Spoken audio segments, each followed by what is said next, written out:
ভাইরে ভাই, পুরো ভিডিওটি দেখার আগে কয়েকটি কথা বলি। এতদিন জানতাম দানব হাসিনা শ্রেষ্ঠ ক্রিমিনাল, কিন্তু এরা তো মাস্টারমাইন্ড নিকালা ক্রিমিনোলজিতে। দানব হাসিনার আমল থেকেই, মানে প্রায় 1 যুগ আগে থেকেই তাদের হাতে খড়ি ভদ্রবেশে শয়তানি। আর এই যে মেয়েটা দেখছেন, নাম ফারজানা আলম, টোটালি বোকলম, কিন্তু হয়েছে একটি বিশ্ববিদ্যালয়ের ডিন। বিশ্ববিদ্যালয়ের নাম ইউরোপিয়ান ইউনিভার্সিটি অব বাংলাদেশ। আর তাকে আওয়ামী লীগের আমলেই বিভিন্ন আওয়ামী লীগ নেতাদের খাটে নিয়ে 2 হাতে ব্যবসা করেছে এই ডাক্তার জাহিদ ও স্বঘোষিত টকিস্ট মাসুদ কামাল। দখল বাণিজ্য, চুরি বাণিজ্য, ব্ল্যাকমেইলিং বাণিজ্য করে এই ত্রিচক্র এতদিন চুপারুস্তম শয়তান সেজে কোটি কোটি টাকা কারবার করে ফেলেছে। ভাবতে পারেন কি ভয়ানক ব্যাপার? যাদের ভদ্র ভাবতাম তারাই এই অভাগাচাটিকে এইভাবে ধোঁকা দিল। তাদের তো ভাই কঠিন শাস্তি হওয়া দরকার। নতুন বাংলাদেশে এই ধরনের ক্রিমিনাল বিচরণ করলে নিরীহ জনগণের তো মহা বিপদ রে ভাই। চলুন দেখি পুরো ভিডিওটি। এবং আমি ফ্যাসিবাদের দোষর, আমি এটা এইভাবেই ইন্টারপ্রিট করছি। 18-র পর থেকে এটা একটা মাফিয়া রেজিম ছিল।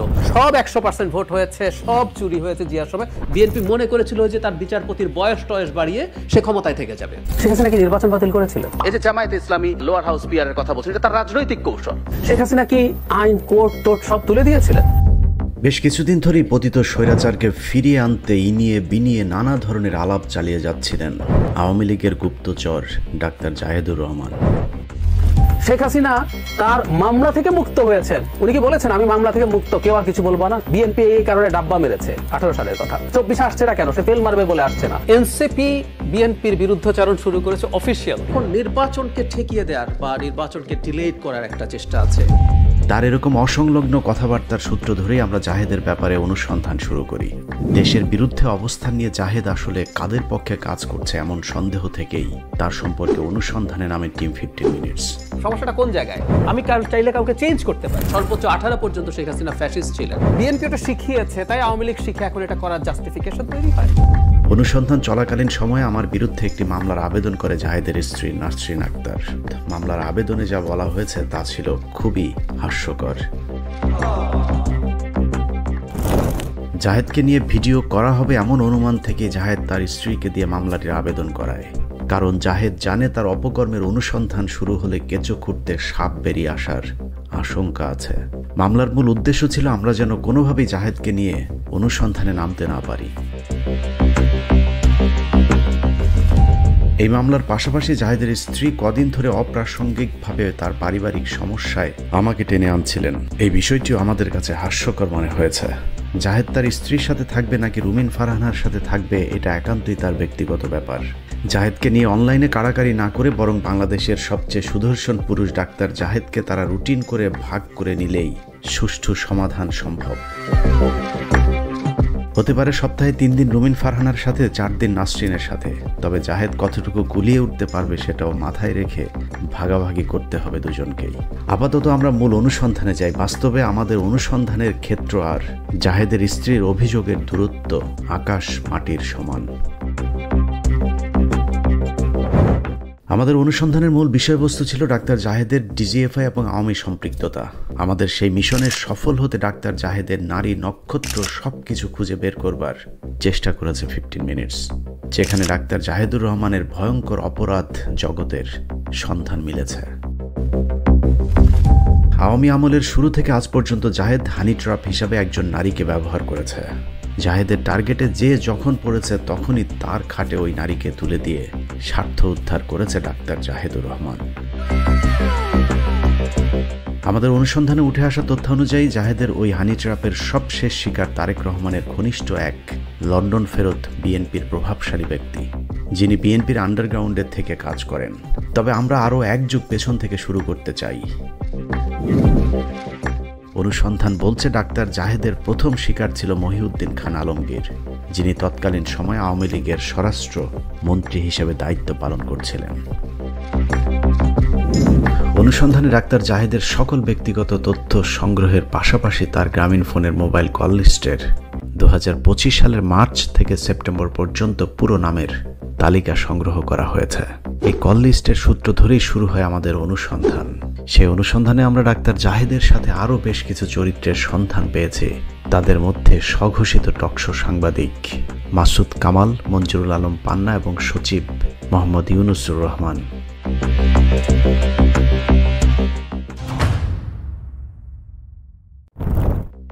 আমাদের অনুসন্ধানে জাহেদ কার কার সাথে কথা বলে এবং কাদের সাথে কথা বলে প্রথমে সেটা খুঁজে বের করার চেষ্টা করেছে। জাহেদের সাথে সবচেয়ে বেশি কথা হয় এরকম সন্দেহজনক একটি নাম্বার ধরেই আমাদের অনুসন্ধানের শুরু। ওই নম্বরের মালিকানা নিশ্চিত হতে আমরা তার জন্ম নিবন্ধনটি সংগ্রহ করি।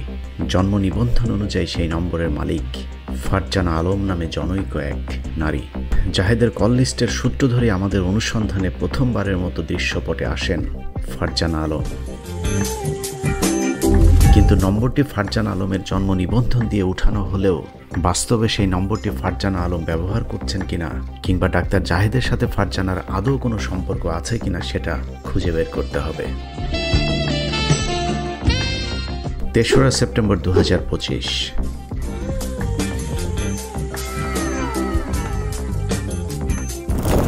একটি সূত্র আমাদেরকে জানায় সেখানে জনৈক মকবুল আহমেদ খানের সাথে ডাক্তার জাহেদের একটি গোপন বৈঠক চলছে।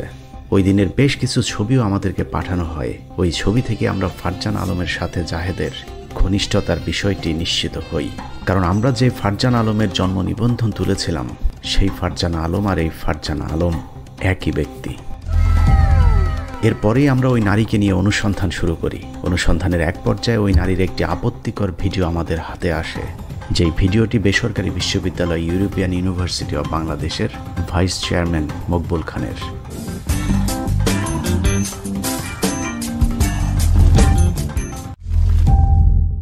ফারজানাকে দিয়ে জাহেদ আর মাসুদ কামালদের হানি ট্র্যাপের ব্যবসা শুরু হয় প্রায় 1 যুগ আগে, আর সেই ব্যবসার প্রথম শিকার হয়েছিলেন মহিউদ্দিন খান আলমগীর। আওয়ামী লীগ সরকারের স্বরাষ্ট্রমন্ত্রী থাকাকালীন মখা আলমগীরকে ব্ল্যাকমেইল করে ফারজানা, জাহেদ, মাসুদ কামাল গং। মখা আলমগীরকে চুষে খাবার পর ফারজানাকে তুলে দেওয়া হয় মহিউদ্দিন খান আলমগীরের ঘনিষ্ঠ আরেক বন্ধু মকবুল আহমেদ খানের হাতে।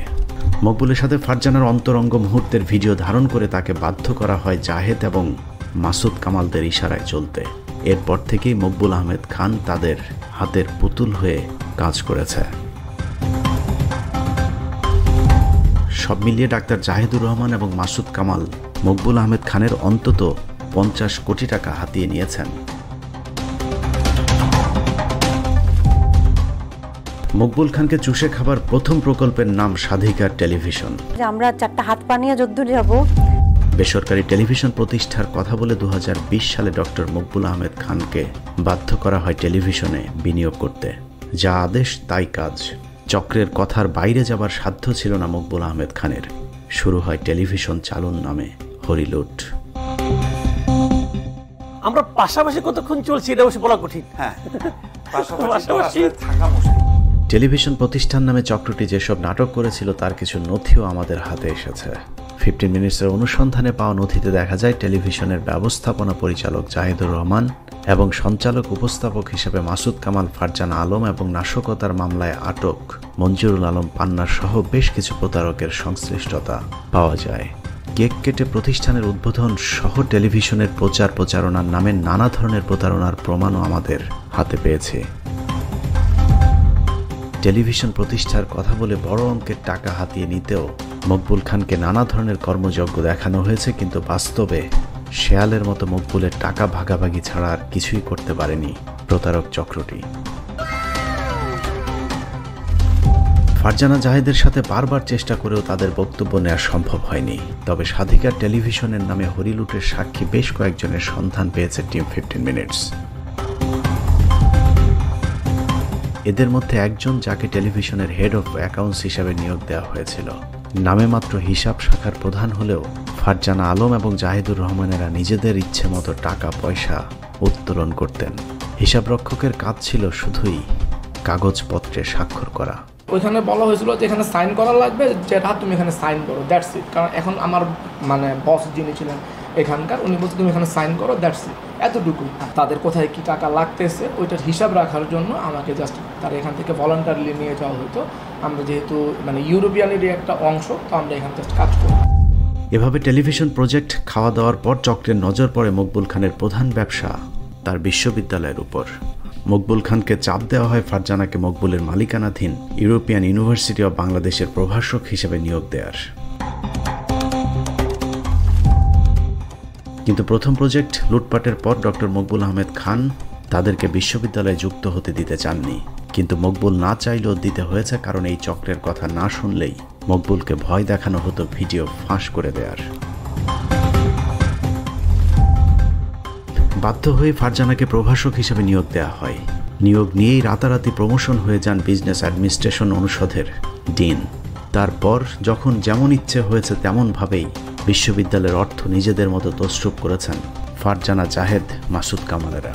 বিশ্ববিদ্যালয় কর্তৃপক্ষের অবাক হয়ে তাকিয়ে দেখা ছাড়া যেন কিছুই করার ছিল না। ওদের একটা গ্রুপ ছিল, যে গ্রুপের মধ্যে ডক্টর জাহিদ ছিলেন, ফারজানা ছিলেন, তারপরে আরও একজন ভদ্রলোক ছিলেন, মানে সামথিং মাসুদ নাম বা এরকম, তারা একটা গ্রুপ ছিল। ডক্টর ইয়ের সাথে, মকবুলের সাথে তাদের একটা ভালো কানেকশন ছিল। দেওয়ারে টিম, সোজা কথা বলা যায়। ফারজানা, তারপরে ডক্টর মকবুল, ওনাদেরকে নিয়ে উনি যে কাজটা করেছেন, এটা আমাদের it was not expected from him, আমরা মনে করি। এরই মাঝে বিশ্ববিদ্যালয় কর্তৃপক্ষের হাতে আসে এক ভয়াবহ তথ্য। জাহেদের হানি ট্র্যাপ। ফারজানা যে সার্টিফিকেট দেখিয়ে বিশ্ববিদ্যালয়ে চাকরি নিয়েছিলেন, সেই সার্টিফিকেট ভেরিফিকেশনে জানা যায় ফারজানার সার্টিফিকেটগুলো সবই নকল। ফারজানার সার্টিফিকেটগুলো ছিল, সেগুলো নিয়ে একটু কন্ট্রাডিক্টরি আছে। বিশ্ববিদ্যালয়ে নিয়োগের সময় জমা দেওয়া সার্টিফিকেট অনুযায়ী ফারজানা আলম MBA ডিগ্রির পাশাপাশি PhDও কমপ্লিট করেছেন। ফারজানা আলম নিজেকে অতি মেধাবী প্রমাণ করতে গিয়ে তার MBA সার্টিফিকেটে CGPA দেখিয়েছেন 4-এর মধ্যে 3.55। ফারজানার সার্টিফিকেটটি আসল নাকি নকল সেটা যাচাই করতে রয়্যাল ইউনিভার্সিটি কর্তৃপক্ষের কাছে ফারজানার সার্টিফিকেট যাচাইয়ের জন্য আবেদন করলে বিশ্ববিদ্যালয় কর্তৃপক্ষ আমাদেরকে জানায় ফারজানা আলম নামে কোনো শিক্ষার্থী তাদের বিশ্ববিদ্যালয়ের রেকর্ডে নেই। অতএব ফারজানা আলমের যে MBA সার্টিফিকেট জমা দেওয়া হয়েছে সেটি সম্পূর্ণ ভুয়া। রয়্যাল ইউনিভার্সিটি থেকে বলা হয়েছে যে এই নামে তাদের কোনো ছাত্রী বা ওই ইয়ারে ওরকম ছিল না। নিয়ম অনুযায়ী যারা এই সার্টিফিকেটগুলো দেখার কথা, যাচাই বাছাই করার কথা, তারা এই ধরনের কথা উঠিয়েছিলেন। তখন ডক্টর মকবুল তাদেরকে অনেকটা মানে কি বলবো, নিরুৎসাহিত করেন, সোজা কথা। সার্টিফিকেট ভুয়া হবার কারণে বিশ্ববিদ্যালয়ে জমা দেওয়া ফারজানার সার্টিফিকেটটি ভেরিফাই করানো হয়েছে বিশ্ববিদ্যালয়ের vice chairman doctor Maqbul Ahmed খানকে দিয়ে। প্রতারক চক্রটি নিজেদের অপরাধ লুকাতেই এই কৌশলের আশ্রয় নিয়েছিল। আর মকবুল তার ভুয়া সার্টিফিকেটে স্বাক্ষর করেছিল কারণ তার উলঙ্গ ভিডিও তাদের হাতে ছিল। ডক্টর জাহিদের সাথে ডক্টর মকবুলের একটা মানে মুভমেন্ট দেখা গেছে, যৌথভাবে তারা বিভিন্ন জায়গায় যাচ্ছেন, এটা করছেন ওটা করছেন, মানে ডক্টর মকবুলকে বিভিন্ন জায়গায় নিয়ে গেছেন, বিভিন্নভাবে ওনারা মানে কি বলবো, মানে প্রেশার ক্রিয়েট করার চেষ্টা করেছেন। ভুয়া মাস্টার্স সার্টিফিকেট দিয়েই থেমে থাকেনি প্রতারক চক্রটি। যুক্তরাজ্যের একটি বিশ্ববিদ্যালয় থেকে PhD সম্পন্ন করার একটি সার্টিফিকেট ব্যবহার করে নিজেকে উচ্চ শিক্ষিত প্রমাণ করবার চেষ্টা করেছেন। কিন্তু যে বিশ্ববিদ্যালয়ে ফারজানা PhD করেছেন বলে বলা হয়েছে, বাস্তবে যুক্তরাজ্যে সে ধরনের কোনো বিশ্ববিদ্যালয়ের অস্তিত্বই পাওয়া যায়নি। এত কিছুর পরেও ফারজানাকে বিশ্ববিদ্যালয় থেকে সরানো যায়নি, কারণ তাদের হাতে ছিল মকবুল খানের ভিডিও। এভাবে ভালোই চলছিল জাহেদ, মাসুদ কামাল, ফারজানাদের ব্যবসা। কিন্তু মাঝ পথেই ঘটে যায় 5ই আগস্ট। এরপরই বিশ্ববিদ্যালয়ের কিছু শিক্ষক এবং শিক্ষার্থীরা মাঠে নামে ফারজানাকে বহিষ্কার সহ 10 দফা আন্দোলনে।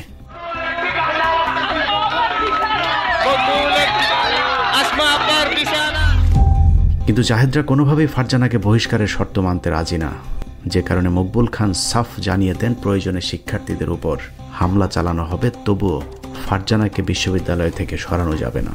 অনৈতিক সম্পর্ক একজন মহিলার সাথে, প্লাস দুর্নীতি, অর্থনৈতিক দুর্নীতি, এইগুলো নিয়েই স্টুডেন্টদের আন্দোলন ছিল। এই আন্দোলন যখন করতে যায় তখন তাদেরকে থ্রেট করা হয়েছিল যে তার পিস্তল আছে, সে পিস্তলে গুলি করবে। এরপর শিক্ষার্থীরা মকবুলের পদত্যাগের দাবিতে 1 দফার আন্দোলন শুরু করলে মকবুল খান উভয় সংকটে পড়েন।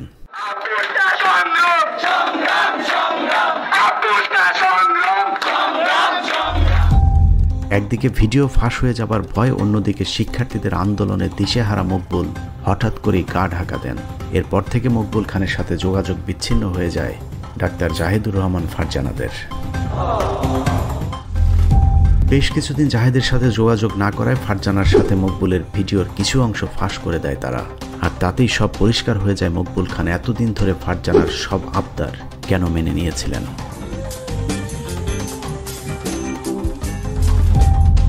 বিশ্ববিদ্যালয়ের শিক্ষার্থীদের হাতে হাতে সেই ভিডিও ছড়িয়ে পড়লে মকবুল খানের অবর্তমানে তার ছেলে বিশ্ববিদ্যালয় পরিচালনার দায়িত্ব নেয়। শিক্ষার মানটা বজায় রাখার জন্য, পরিবেশটাকে ধরে রাখার জন্য বর্তমান চেয়ারম্যান যে কাজ করে যাচ্ছে, আমাদের সবারই উচিত হবে তাকে সহযোগিতা করা। কিন্তু জাহেদ, ফারজানা, মাসুদ কামালরা শুরু করেন নতুন ষড়যন্ত্র। বিশ্ববিদ্যালয় পরিচালনায় নতুন কমিটি গঠন করে পুরো বিশ্ববিদ্যালয় তাদের নিয়ন্ত্রণে নেয়ার চেষ্টা শুরু করেন প্রতারক চক্রটি। কীভাবে ইউনিভার্সিটিতে ঢোকা যায়, ইউনিভার্সিটির ট্রাস্টি বোর্ডকে ভেঙে দেওয়া যায়, বেই করা যায়। ডাক্তার জাহেদ এবং মাসুদ কামালেরা তাদের প্রভাব কাজে লাগিয়ে পুরো বিশ্ববিদ্যালয়টি নিজেদের দখলে নেয়ার অপচেষ্টা চালিয়ে যাচ্ছে। অনুসন্ধানে জানা যায় সেনাবাহিনী নিয়ন্ত্রিত একটি গোয়েন্দা সংস্থার কিছু দুর্নীতিবাজ কর্মকর্তাও জাহেদকে সহযোগিতা করে যাচ্ছে। সেই ক্ষমতাকে কাজে লাগিয়ে এরই মধ্যে যেসব শিক্ষার্থীরা জাহেদ, মাসুদ কামালদের বিরুদ্ধে প্রতিবাদ করেছিল তাদের নামে জুলাই হত্যা মামলা দায়ের করা হয়েছে। অথচ হত্যা মামলায় অভিযুক্ত ওইসব শিক্ষার্থীরা জুলাই আন্দোলনের রাজপথের সম্মুখ যোদ্ধা ছিলেন। 15 মিনিটসের অনুসন্ধানে মকবুল খানের হাতে লেখা একটি ডায়েরির সন্ধান পাওয়া যায়, যেখানে ডাক্তার জাহেদের নানা কুকর্মের কথা মকবুল নিজের হাতে লিখে রেখেছেন। ডায়েরির তথ্য অনুযায়ী ইউনিভার্সিটিটির দখলের জন্য নতুন যে কমিটি গঠন করা হয়েছে সেখানে রয়েছেন ডাক্তার জাহেদুর রহমান, ফেরদৌস বাপ্পি, সাংবাদিক মাসুদ কামাল, মকবুল খানের ছোট ভাই MH খান মঞ্জু সহ বিএনপির কয়েকজন প্রভাবশালী ব্যক্তি। জোর জবরদস্তি করে বিশ্ববিদ্যালয়টি দখলের জন্য এরই মধ্যে সেনাবাহিনী, বিশ্ববিদ্যালয় মঞ্জুরি কমিশন, RJSC ছাড়াও বিভিন্ন জায়গায় প্রভাব খাটিয়ে যাচ্ছে জাহেদগং। এরই মধ্যে বিভিন্ন সংস্থাকে ঘুষ দেওয়ার কথা বলেও বেশ কয়েকবার মকবুল খানের কাছ থেকে টাকাও নিয়েছে ডাক্তার জাহেদ। ডক্টর মকবুল চলে যাওয়ার সাথে সাথে মিসেস ফারজানাও এখান থেকে চলে যান। ডক্টর জাহেদ নামে একজন লোক আছেন, আপনারা হয়তো তাকে চিনেন। তো উনি তার সাথে ছিলেন, একসাথে গিয়ে বিভিন্ন জায়গাতে গিয়ে ইউনিভার্সিটির ব্যাপারে বা ইউনিভার্সিটি বর্তমান ট্রাস্টি বোর্ড সম্পর্কে নেগেটিভ কথাবার্তা বলা, এগুলো উনি করেছেন। মকবুল খানের ডায়েরিতে জাহেদ খানকে বিভিন্ন সময় দেয়া টাকার হিসেবও লিপিবদ্ধ করা ছিল। এর মধ্যে একদিনেই জাহেদকে 33 লক্ষ টাকা দেওয়ার প্রমাণ মিলেছে ওই ডায়েরিতে। এসব টাকা হাতিয়ে নিতে ডাক্তার জাহেদুর অভিনব প্রতারণার আশ্রয় নিয়েছেন। অনুসন্ধানে দেখা যায় মকবুল খানের ভাই MH খান মঞ্জুর ব্যাংক অ্যাকাউন্ট একই সাথে 33 কোটি টাকা ক্যাশ ইন করা হয়েছে এবং সেই টাকা ফারজান আলম সহ তাদের বাকি সদস্যদের নামে বেনামে গড়ে তোলা ব্যবসা প্রতিষ্ঠানের নামে হস্তান্তর করা হয়েছে। চক্রের পরিকল্পনা অনুযায়ী যে কোনো সময় বিশ্ববিদ্যালয় দখলে নিতে যাবে চক্রটি। সেক্ষেত্রে কেউ বাধা দিলে দু একটা লাশ ফেলে দেওয়ার পরিকল্পনার কথাও ডায়েরিতে লিখে রেখেছেন। জামায়াতে ইসলামী বাংলাদেশ, ইসলাম শব্দ আছে, আবার ইসলামী ছাত্র শিবির। এভাবেই সিরিয়াস মুডে টকশোতে বুলি আওড়ানো জাহেদ, মাসুদ কামালেরা নারীদের কাজে লাগিয়ে ব্ল্যাকমেইলিং এর ব্যবসা চালিয়ে যাচ্ছেন, যে কারণে ডাক্তারি পাশ করেও চাকরি না করে ধান্দাবাজিকে পেশা হিসেবে নিয়েছেন ডাক্তার জাহেদুর রহমান। যে মারাত্মক প্রভাব এখন সরকারে আছে, ইতিহাসে জামায়াত বাংলাদেশের কোনোদিন এই পরিমাণ প্রভাব পায়নি। জাহেদুর ছোটবেলা থেকেই ইচড়ে পাকা, মেধাবী হলেও ছোটবেলা থেকেই নিজের মেধাকে 2 নম্বর রাস্তায় কাজে লাগিয়েছেন। বর্তমান সরকার নির্বাচিত না হলেও ভারত শুরু থেকে এই সরকারের সঙ্গে কাজ করেছে। এলাকার বিভিন্ন মানুষের কাছ থেকে টাকা পয়সা নেয়া, ব্যবসা করবার নাম করে বিভিন্ন মানুষকে পথে বসাবার এই ব্যবসা তিনি ছোটবেলা থেকেই করে এসেছেন। জাহেদুরের ব্যক্তিগত পরিচয়পত্রের তথ্য অনুযায়ী তার গ্রামের বাড়ি নোয়াখালীর বেগমগঞ্জ উপজেলার গোপালপুর ইউনিয়নের কোটরা মহাব্বতপুর গ্রামে। ধর্ম হিসাবে তার নামের জন্ম নিবন্ধনে ইসলাম লেখা হলেও জাহেদুর মূলত একজন নাস্তিক এবং প্রচণ্ড ইসলাম বিদ্বেষী। আসলে উনি একটা নাস্তিক বাস্তবতা, কারণ এর কাছে ইসলামের কথা বললে নাকি এর গায়ে আগুন জ্বলে, কারণ সে ছিল আওয়ামী লীগের দোষর। কতটা ইসলাম বিদ্বেষী সেটা জাহেদের বাবা মারা যাবার পর সাক্ষী হয়েছেন তার গ্রামের মানুষ। ইসলাম বিদ্বেষের কারণে তার বাবার মৃত্যুর পর লাশের জানাজা এমনকি কবর পর্যন্ত দিতে চাননি এই অমানুষ। ওর বাবা মারা গেছে, ওই এক মুঠ মাটি পর্যন্ত ওর বাবার কবর দেয় নাই। ও পাঁর উপর পা দিয়ে বসি আরাম করতেছে, হাসি ঠাট্টা এগুলো করতেছে যে আমি একটা মুসলমান, আমার বাপ একটা মুসলমান, আমার বাপ মারা গেছে, আমি মুসলমান, আমার কিছু কার্যকলাপ আছে, তার কাছে এগুলো কিছুই নেই। তো তার বিভিন্ন ন্যারেটিভ, বিভিন্ন অ্যাটিচিউডে দেখা যায় যে সে ইসলামী রাজনীতি ডাজ নট ম্যাটার। সে এগুলা করে না, এগুলা সাপোর্ট করে না এবং এগুলার অপোজিশনে যায়, এগুলার অনেকগুলা বিরোধিতা করে। ইসলামের মনোভাব নাই ওনার। ইসলামের মানুষ কথা বললে উনি ওনার শরীরের মধ্যে এরকম একটা জ্বালা পড়ানো ছুটে না, ওইরকম। ইসলামে ভালো কিছু করলে হেতা কয় হেরা খারাপ, হেরা হলো মুনাফিক। তো হেরা নাস্তিক না কিয়া? অবশ্যই হেরা নাস্তিক। শুধু ইসলাম বিদ্বেষ নয়, ছোটবেলা থেকে জাহেদুর ছিল আওয়ামী ধর্মে বিশ্বাসী এবং বাটপার কিসিমের। যে কারণেই ঘুরিয়ে পেঁচিয়ে আওয়ামী লীগের বিপক্ষে জাহেদুর রহমান যেসব কথাবার্তা বলে থাকেন সেটা আসলে তার মনের কথা নয়। যে কারণেই হঠাৎ করে আওয়ামী বিদ্বেষী ভাব ধরায় তার গ্রামের মানুষ কিছুটা বিস্মিত হয়েছেন। হেতে তো প্রকৃতভাবে আওয়ামী লীগ ছিল, তখন আওয়ামী লীগ জানে ফলাই গেছে, তাহলে আই কিনতে হইব, একজনের আশ্রয় নিতে হইব, একজনের আশ্রয় নিতে হইলে আরেকজনের বদনামি গায়ে যাইতে হইব। তো হ্যাঁ ঠিক এরকম গায়ে যাইতেছে, সপ্রচার করতেছে, জামাত এটা করে, বিএমপি জামাত এটা করে, এটা করে, এটা করে। তো জামাতের কিছু বদনামি করার জন্য বিএমপির কাছে ভালো হয়, সাধু সাজে, তাহলে বিএমপি হাতারে টানি বুকে নিব। এখন আওয়ামী লীগ পালিয়ে যাওয়ার পরে সে একটা রূপ নিয়ে আবার বিএমপিতে যোগদান করতেছে বা বিএমপির হয়ে কথা বলতেছে। ইসলামী যে কোনো দলের ইসলামী সংগঠনকে কীভাবে হেয় করা যায় তার কাছে কিন্তু ওগুলো আছে। এখনও বিএমপির পক্ষপাতিত্ব আওয়ামী লীগের পক্ষপাতিত্ব করতেছে, আওয়ামী লীগের দেশের মধ্যে আবার প্রতিস্থাপন করতে চাইতেছে, সে এইরকমই বক্তব্যগুলো আর কি। গ্রাম থেকে প্রতারণার হাতে খড়ি নিয়ে আসা প্রতারক জাহেদুর ঢাকাতে এসে পদ্ধতি পাল্টেছেন, কিন্তু প্রতারণার ব্যবসাটা ধরে রেখেছেন আগের মতন। সেই প্রতারণার পার্টনার হিসেবে সাথে নেন মাসুদ কামাল এবং হানি ট্র্যাপের জন্য কাজে লাগান ফারজানা আলমকে। মাসুদ কামাল জীবনে কোথায় সাংবাদিকতা করেছে সেটা কেউ না জানলেও ৭১ টিভির বদৌলতে তিনি হয়ে যান টকশো বক্তা। ৭১ টিভির মাধ্যমেই দেশবাসী জানতে পারেন মাসুদ কামাল নামে পৃথিবীতে একটি প্রাণী আছে এবং সেই প্রাণীটি একজন সাংবাদিকও। জেলা প্রশাসককে স্মারকলিপি দিচ্ছে। জাহেদুর মাসুদ কামালের জমজমাট হানি ট্র্যাপ ব্যবসায় দুজনেই ফুলে ফেপে উঠেছেন। সুনির্দিষ্ট কোনো পেশা না থাকলেও তাদের রাজকীয় জীবন যাপনে কোনো সমস্যা হচ্ছে না, কারণ তাদের একজন ফারজানা আলম আছেন। ফারজানার নিচ তলাকে কাজে লাগিয়ে দুজনে হয়ে উঠেছেন উপর তলার মানুষ। সরাসরি বললে জাহেদ এবং মাসুদ কামাল দুজনেই পতিতা ব্যবসায় জড়িত। আমরা তাদের দৃষ্টান্তমূলক শাস্তি দাবি করছি। ইউরোপিয়ান ইউনিভার্সিটি অব বাংলাদেশ দখল এবং ভুয়া সার্টিফিকেট দিয়ে চাকরি করার নামে তারা যে অপরাধ সংগঠিত করেছেন সেই অপরাধেরও দৃষ্টান্তমূলক শাস্তি চাই। আল্লাহ হাফেজ।